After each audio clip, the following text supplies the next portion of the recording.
2017 की my cousin Rachel आज मैं सुनाने जा रही हूँ। Director Roger Michell, IMDb rating 6। ये एक गॉथिक नोवेल है जिसे लिखा है English author Daphne du Maurier ने। 25 साल के नौजवान को एक अधेड़ उम्र की रहस्यमयी महिला से प्यार हो जाता है। दोस्तों, कहानी सुनना अगर आपको पसंद आए तो लाइक, शेयर, कमेंट और चैनल सब्सक्राइब भी पक्के से करें। खानदानी अमीर एम्ब्रोस एशले को जमींदारी विरासत में मिली है। उसने शादी नहीं की। आगे पीछे कोई परिवार ना होने की वजह से उसने अपने दूर के अनाथ कजन फिलिप्स को गोद ले लिया। 18 महीने की उम्र से लेकर जब से फिलिप्स ने होश संभाला है, एम्ब्रोस को ही पाया है। वो एक रिश्ता, उसके लिए पिता, भाई, सब कुछ है। घर के कुत्तों, भेड़ों और घोड़ों के बीच जल्द ही वो बड़ा होने लगा और ऊंची शिक्षा के लिए उसे शहर भेज दिया गया। अपनी पढ़ाई पूरी कर जब 20 साल का फिलिप्स घर लौटा तो अब एम्ब्रोस की उम्र ढलने लगी है। डॉक्टर ने हवा पानी बदलने और खासकर सर्दियां बिताने किसी गर्म मौसम वाली जगह जाने को कहा है। अपनी सारी संपत्ति का भार फिलिप्स के कंधों पर डालकर वो निकल पड़ा। फिलिप्स को कभी शहर भाया ही नहीं। उसे हमेशा यहाँ की सरजमी खींचती थी और वापस आकर भी वो बहुत खुश है। समय गुजरने लगा। एम्ब्रोस जिस किसी शहर में भी रहता, फिलिप्स को खत जरूर लिखता। उसे सारी बातें पता था। इतनी दूर होने के बावजूद भी कोई उनके बीच कभी आ नहीं सका। एम्ब्रोस की गैर मौजूदगी में फिलिप्स के गॉडफादर, जो उसके पिता के अच्छे दोस्त हुआ करते थे, निक केंडल, और उसकी बेटी लुइस उससे मिलने आते जाते रहते। एक दफा एम्ब्रोस ने खत में लिखा, इस सर्दियों में मैं इटली जा रहा हूँ। सुना है वहाँ का मौसम इस समय खुशगवार होता है। और कुछ समय बाद ही एक और खत आया। यहाँ रेचल नाम की हमारे परिवार की दूर की कजन रहने लगी है। बड़ा ख्याल रखती है मेरा, बहुत अच्छी है। यकीनन तुम्हें भी अच्छी लगेगी। बाकी सब तो ठीक है, मगर ये बात फिलिप्स को अच्छी नहीं लगी, क्योंकि बचपन से उसकी जिंदगी में सिर्फ वो ही था और अब इस तरह किसी और का आ जाना, एम्ब्रोस के पास रहना, उसका ख्याल रखना फिलिप्स को बेचैन करने लगा। अब गर्मियां खत्म होते ना होते एक और खबर आई। एम्ब्रोस और रेचल अब शादी करने जा रहे हैं। पूरे खत में सिर्फ रेचल की ही बातें लिखी है। रेचल ऐसी है तो रेचल वैसी है। एक पल में जैसे सब बदल गया। एक दिन लुइस ने फिलिप से कहा, अब तो इस घर की नई मालकिन आ जाएगी, तो तुमने अपने बारे में क्या सोचा है? क्या करोगे?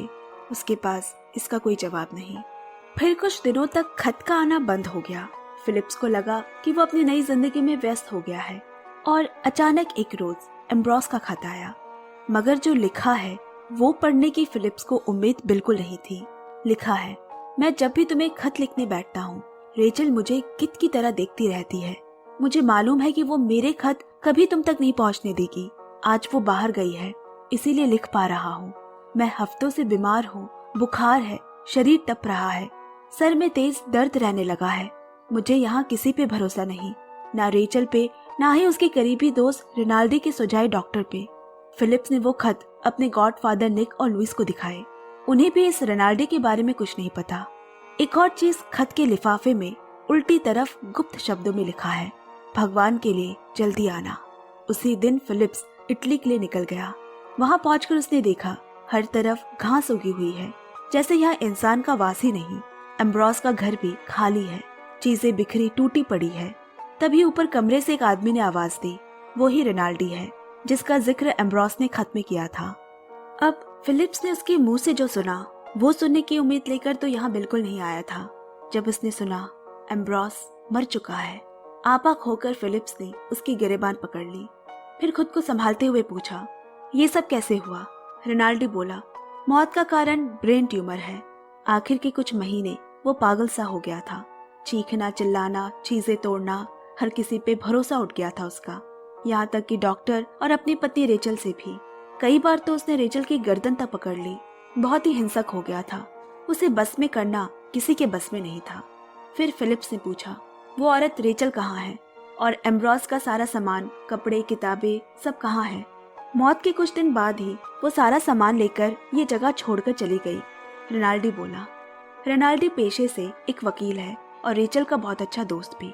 एम्ब्रोस के डेथ सर्टिफिकेट की कॉपी फिलिप्स को थमाते हुए कहा, इसकी एक कॉपी तुम्हें इंग्लैंड भेज दी गई है और दूसरी कॉपी तुम्हारे गॉडफादर निक केंडल को। जाते वक्त उसने रिनाल्डी को खुलेआम धमकी दी, मेरे कजन के साथ जिसने भी ऐसा किया है उसे मैं सूद समेत ये कर्ज चुका कर रहूंगा। फिलिप्स वापस आ गया। गॉडफादर निक ने उसे कहा, जो कि उसके परिवार का वकील भी है, 10 साल पहले मैंने खुद एम्ब्रोस की वसीयत बनाई थी, जिसमें साफ लिखा है कि तुम उसकी पूरी संपत्ति के इकलौते वारिस हो जब तुम 25 साल के हो जाओगे, यानी कि अगले साल। तब तक तुम्हारी संपत्ति मेरी निगरानी में रहेगी। पर ताज्जुब की बात है, शादी के बाद भी एम्ब्रोस ने उसमें कोई फेर बदल नहीं की, यानी आज भी संपत्ति के मालिक उसकी पत्नी नहीं, तुम हो। यहाँ तक कि ये बात मिसेस रेचल के वकील रेनाल्डी को भी कागजी तौर पर पता है। फिलिप्स को ये सुनकर बड़ा अचंभा हुआ। वो बोला, मगर उसने ही तो एम्ब्रोस को मारा है, वो भी बिना जायदाद के। निक बोला, बिना सबूत के तुम अपने कजन की बीवी पे ऐसे आरोप नहीं लगा सकते, ये अच्छी बात नहीं।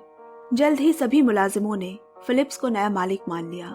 वो है भी बहुत अच्छा, सबका ख्याल रखता है, यहाँ तक कि उनके साथ काम भी करता है। अब कुछ दिन बाद उसे खबर मिली कि मिसेस रेचल यहाँ इंग्लैंड में है और जल्द ही उनके यहाँ आने वाली है। लुइस ने पूछा, अब तुम क्या करोगे?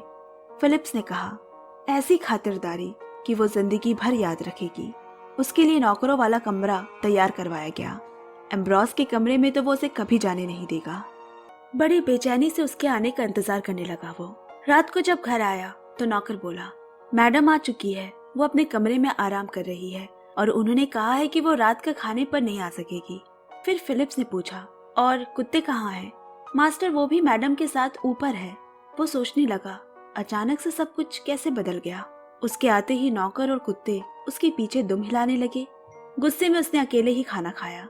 फिर एक नौकर ने रेचल का संदेश भेजा कि अब वो ठीक महसूस कर रही है और आपसे मिलना चाहती है। फिलिप सोचने लगा, यहाँ सब कुछ उसके मुताबिक कैसे होने लगा।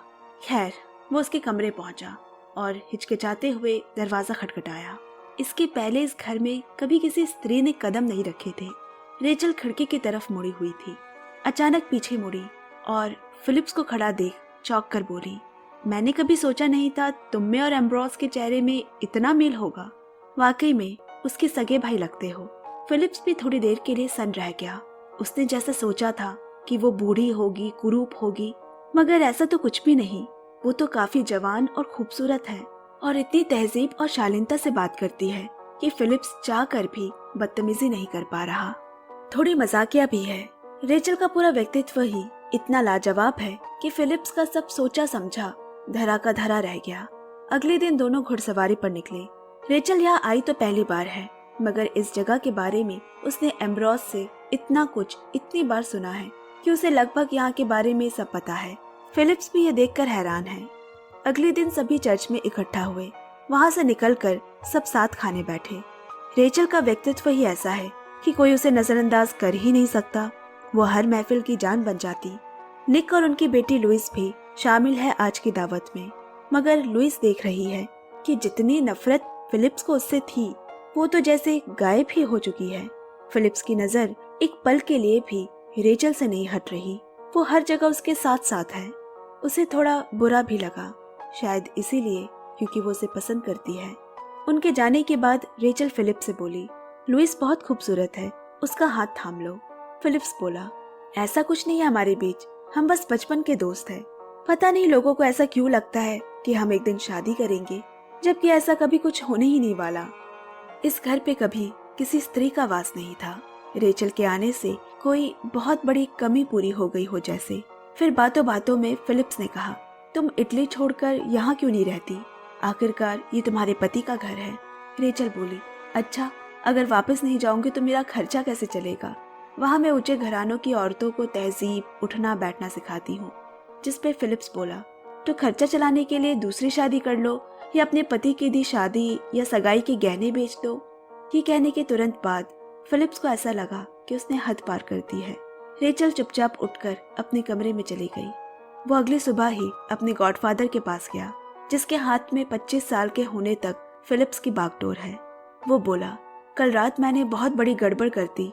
मैं नहीं चाहता कि रेचल कुछ पैसों के लिए किसी के यहाँ काम करे।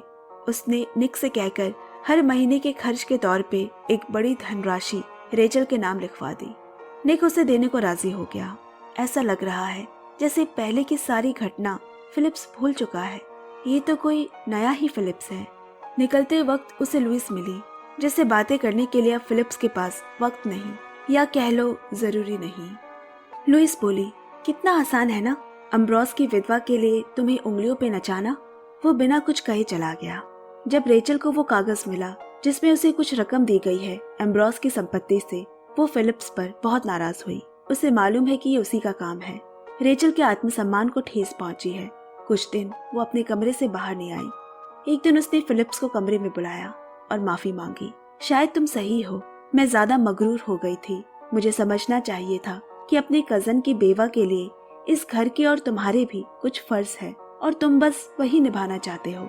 मैं जरूर इसे स्वीकार कर लूंगी, मगर यहाँ रहना अब मेरे लिए बस में नहीं।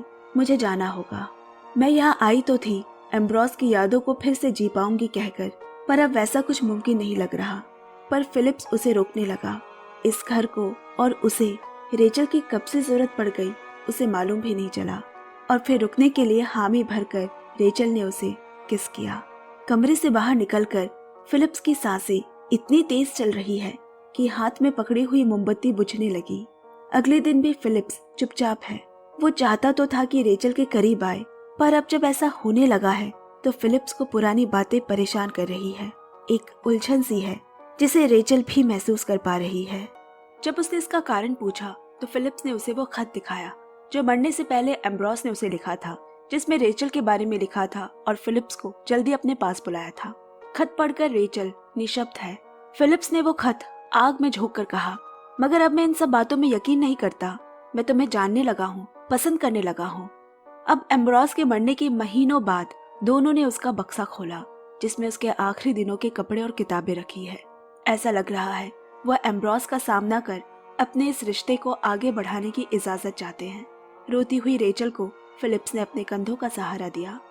कुछ ही दिनों में या तो सब रेचल के अनुसार होने लगा या उसे जो अच्छा लगता है लोग वैसा करने लगे। इस क्रिसमस में फिलिप्स ने रेचल को सबसे बड़ा तोहफा देने का मन बनाया। अपनी माँ की शादी के वक्त का पुश्तैनी हार जो 25 सालों से किसी ने नहीं पहना था। शाम की दावत बड़ी धूमधाम से मनाई गई, जहाँ निक की नजर रेचल के गले में सजी उस मोतियों की हार पर पड़ी। अब सबके घर चले जाने के बाद निक ने फिलिप्स को अकेला पाकर बताया, आज बैंक से खबर आई है कि मिसेस रेचल का बैंक अकाउंट ओवरड्राफ्ट में है, यानी जितनी रकम उसे महीने के तौर पर खर्च करने के लिए दी जाती है उससे ज्यादा का रकम वहाँ से निकाला गया है। फिलिप्स बोला, तो ठीक है, उसके खर्चे होंगे। वैसे भी वो दिलदार और दयालु है, किसी की मदद ही की होगी। उसकी रकम दुगनी कर दे इस महीने से, क्योंकि वो नहीं चाहता कि रेचल यहाँ से जाए। फिर निक ने बताया, खबर ये भी है कि एम्ब्रोस से पहले रेचल की जिससे शादी हुई थी, जो अब इस दुनिया में नहीं है, उसने रेचल और उसके किसी प्रेमी के ऊपर कोर्ट में अत्यधिक खर्च करने के लिए केस किया था। इस तरह की बेतुकी खबर पर यकीन करने के लिए फिलिप्स ने उसे भला बुरा कहा, पर निक इस घर का पुश्तैनी वकील और शुभचिंतक है। जो इस घराने के हक में होगा वो वही करेगा। उसने फिलिप्स से उसकी माँ का हार वापस मांगा। इस बात पर फिलिप्स अड़ गया कि वो उसकी माँ का है और जिसे मर्जी देगा। इतने में रेचल वहाँ आ गई और खुद से वो हार उतार कर उसने निक के हाथों में दे दिया और फिलिप्स की तरफ से उससे माफी मांगी। फिलिप्स बहुत नाराज हुआ। वो ये वापस नहीं करना चाहता। उसकी ऐसी हरकत देख लुइस को बहुत बुरा लगा। बात को बड़ी नजाकत से संभालते हुए रेचल ने उन्हें दरवाजे तक छोड़कर अलविदा कहा। रेचल उसके रुआसे चेहरे को देखकर बोली, देखो, अगर मेरी तुमसे शादी हुई होती तो इस हार पर मेरा हक होता, पर ऐसा नहीं है। अगले दिन रेचल ने फिलिप्स को एम्ब्रोस की एक वसीयत दिखाई जो एम्ब्रोस ने रेचल के नाम पर बनाई थी, मगर कभी उस पर दस्तखत नहीं किए, इसीलिए वो मान्य नहीं है। दरअसल हमने एक बच्चा गंवाया था और उसके बाद से सब कुछ बदल गया। धीरे धीरे हम एक दूसरे के लिए अजनबी बनने लगे। वो मुझसे नफरत करने लगा। उस एक बच्चे के चले जाने से जैसे कितना कुछ टूट गया, बिखर गया, जो मैं दोबारा समेट न सकी। रेचल जो कुछ भी कहती फिलिप्स यकीन करता जाता। कोई सवाल, कोई जवाब नहीं। जैसे वो एम्ब्रोस को रेचल के नजरिए से जान रहा है, देख रहा है, जैसे एम्ब्रोस तो कभी उसका कुछ था ही नहीं। वो बस यही चाहता है कि रेचल उसे छोड़कर ना चली जाए, जिसके लिए वो कुछ भी करेगा। आने वाले कुछ दिनों में उसका 25वां जन्मदिन है और इस बार हिसाब उल्टा होने वाला है। जिंदगी का सबसे बड़ा उपहार जो फिलिप्स को मिलने वाला है, उसने उसे किसी और को देने का फैसला कर लिया है। एम्ब्रोस और फिलिप्स के पिता दोनों की ही अधीर संपत्ति मिलते ही रेचल के नाम कर देना, ताकि रेचल को उसके सच्चे प्यार पर यकीन हो जाए।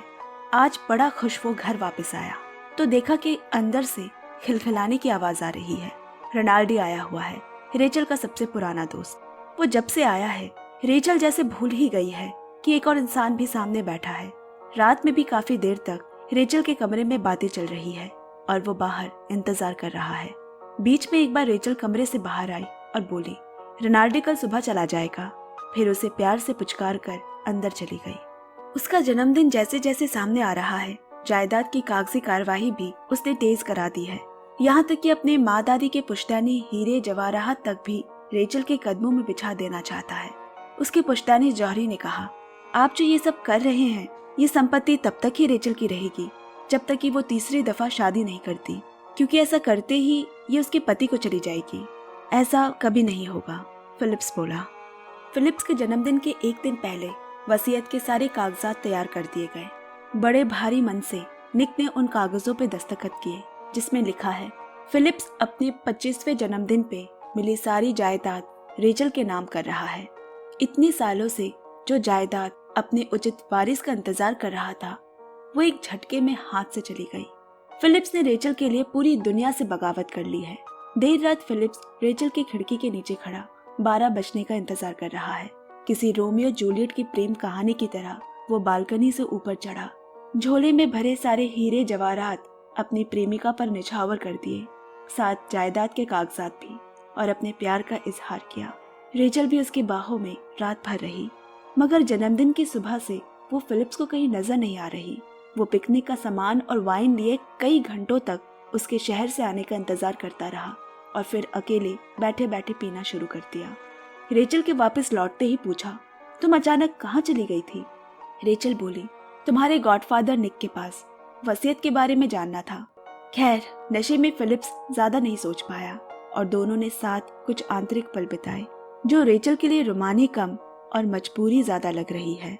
शाम को रेचल ने एक चाय भिजवाई, जड़ी बूटियों वाली। ऐसे ही किसी चाय के बारे में एम्ब्रोस ने भी उसे खत में लिखकर बताया था, लेकिन अपने शक को जेब में डालकर वो चाय पी गया। अब रात के खाने पे निक और लुइस को बुलाया गया है, पर फिलिप्स थोड़ा खोया खोया सा है, जैसे वो उनके साथ रहकर भी उस पल में नहीं है। और अचानक उठकर उसने रेचल से शादी की घोषणा कर दी। ये सुनकर सबसे ज्यादा तो रेचल चौंक गई और कुर्सी छोड़ उठ खड़ी हुई। निक और लुइस को दूसरे कमरे में कहते हुए ले गई। लगता है फिलिप्स का दिमाग खराब हो गया है और यहाँ फिलिप्स बेवकूफों की तरह कमरे में अकेला खड़ा रह गया। रात में जब फिलिप्स ने उससे बात करना चाही तो रेचल ने उसे ये कहकर झटक दिया, ओह, तो ये सब चल रहा था तुम्हारे दिमाग में, तुम ऐसा सोच भी कैसे सकते हो? अगले दिन लुइस ने फिलिप्स को मिलने का बुलावा भेजा और कहा, क्या तुम्हें मालूम है कि वो उस दिन जायदाद के कागजात के बारे में क्या पूछने आई थी? कि अगर वो तीसरी बार शादी करे तो जायदाद उसके पति के नाम हो जाएगी, इसीलिए वो तुमसे शादी नहीं करेगी, क्योंकि ऐसे में तुम दोबारा उसके मालिक बन बैठोगे। फिर ना तो वो देश से बाहर पैसे भेज सकेगी जैसे वो अपना बैंक रकम से करती आई है, और ना ही देश छोड़कर जा सकेगी। और फिलिप्स खामोश खड़ा रह गया। जब वो घर वापस आया तो देखा रेचल पड़ोस की सहेलियों के साथ ताश के पत्ते खेल रही है। जब फिलिप्स ने उससे अकेले में बात करनी चाहिए तो उसने ये कहकर मना कर दिया, मुझे तुम्हारे साथ अकेले में डर लगता है। उसके बाद तो जैसे समय रेत की तरह फिलिप्स की मुट्ठी से फिसलता जा रहा है। कब सुबह हुई कब शाम कुछ खबर नहीं। वो बस सोता रहता और जोरों की प्यास लगती, सर में तेज दर्द भी रहता और घर पे लोगों के हंसने चहकने की आवाजें आती। कौन है ये लोग? पहले तो कभी नहीं आते थे। जैसे रेचल लोगों के सामने साबित करना चाहती हो कि फिलिप्स मानसिक और शारीरिक तौर पर बीमार है। अब सारे काम की बागडोर भी रेचल के हाथों में चली गई और समय समय पर वही एक चाय का प्याला। फिलिप्स को लगता है कि एक दिन रेचल उसे छोड़कर चली जाएगी। कुछ भी पूछने पर कि वो कहाँ गई थी कभी सीधा जवाब नहीं मिलता, बस वो उसे प्यार से पुचकार देती जैसे किसी छोटे से कुत्ते के बच्चे को, और फिलिप्स को लगता यही प्यार है। ये सब कुछ इस तरह से हो रहा है कि फिलिप्स का दिमाग बार बार एम्ब्रोस की लिखी बातों की तरफ जा रहा है। दिमाग जिस तरफ जाता पैर भी उसी ओर चल पड़ते। एम्ब्रोस की पुरानी चीजों में रखी एक किताब में एक कागज का टुकड़ा मिला जिसमें लिखा है, रेचल का हाथ बहुत खुले हैं, वो पानी की तरह पैसे बहाती है, ऐसे तो हम कंगाल हो जाएंगे।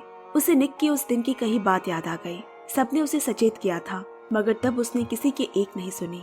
अगले दिन उसने रेचल का पीछा करने का फैसला किया कि आखिर वो शहर किससे मिलने जाती है और वहाँ उसे रिनाल्डी दिखा। काफी नजदीकी रिश्ता लगता है उन दोनों का।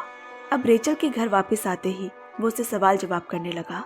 रेचल बोली, ये मेरा निजी मामला है, तुम्हारा इससे कोई लेना देना नहीं। वैसे भी मैंने रिनाल्डी को घर इसीलिए नहीं बुलाया क्योंकि तुम उसे पसंद नहीं करते और बीमार हो।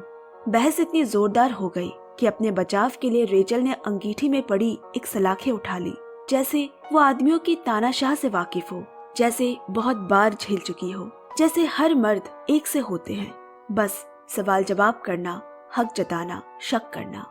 जैसे एक औरत जब मर्द की तरह जीना चाहे तो रोक टोक उस पर उंगलियां उठाना मर्दों का हक है। वो बोली, मत भूलो कि ये घर अब मेरा है। तुम अपने नौकरों के सामने बेशक बेइज्जत तो होना नहीं चाहोगे। फर्क बस ये है कि फिलिप्स सिर्फ एक जवान लड़का है और रेचल उसका पहला प्यार। मगर रेचल ने दुनिया देखी है, वो एक मध्य उम्र की औरत है, मर्दों की दुनिया से वाकिफ है, 2 बार शादी कर चुकी है, इसीलिए शायद खुद को और खुद के हक को सुरक्षित रखना जानती है। इस दुनिया में जैसे मर्द औरतों से खेलता है, रेचल को मर्दों से खेलना आता है। वो कोई नौसिखिया नहीं। अब यहाँ फिलिप्स के दिमाग में एम्ब्रोस की कहानियां घर करने लगी है। उसे लग रहा है कि वो दूसरा एम्ब्रोस बनता जा रहा है। एक रोज एक और कागज एम्ब्रोस के पॉकेट से बरामद हुआ। ऐसा लगता है जैसे एम्ब्रोस ने जगह जगह फिलिप्स के लिए सुराग छोड़े हैं। वो लेकर लुइस के पास गया। लिखा है, मेरे सर का दर्द जाता ही नहीं, मैं दिन भर कमरे में रहने लगा हूँ। आस पास क्या हो रहा है कोई खबर ही नहीं मुझे। बस वो मुझे रोज एक प्याला चाय देती है। मुझे लगता है कि उसमें जहर है जो धीरे धीरे असर कर रहा है। आज लुइस उन दोनों के साथ कमरे में बैठी है। फिलिप्स ने रेचल की जड़ी बूटी वाली चाय पीने से मना कर दी। थोड़ी देर बाद वो घुड़सवारी पर निकली। फिलिप्स ने जानबूझकर उसे पहाड़ी के किनारों की तरफ जाने को कहा।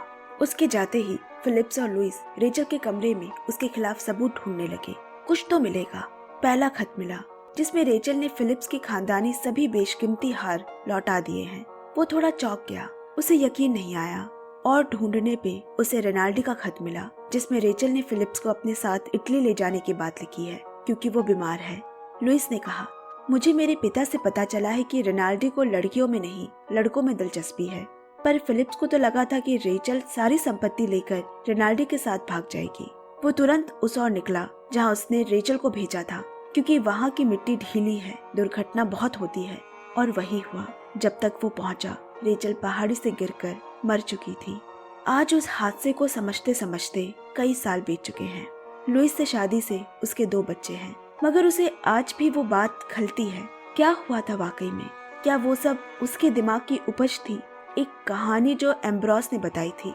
मगर एम्ब्रोस को तो ब्रेन ट्यूमर था, बीमार था, शायद इसीलिए उसने ऐसा सोचा। मगर मुझे पता नहीं चला कि कब मैं खुद को इस कहानी का एम्ब्रोस बना बैठा, या फिर रेचल वैसी ही थी जैसा मुझे दिखाई दे रहा था, एक चालाक औरत। बस आज की कहानी खत्म हुई। पसंद आए तो प्लीज लाइक, शेयर, कमेंट, प्यार पक्के से देते रहे। Bye bye, take care and love you.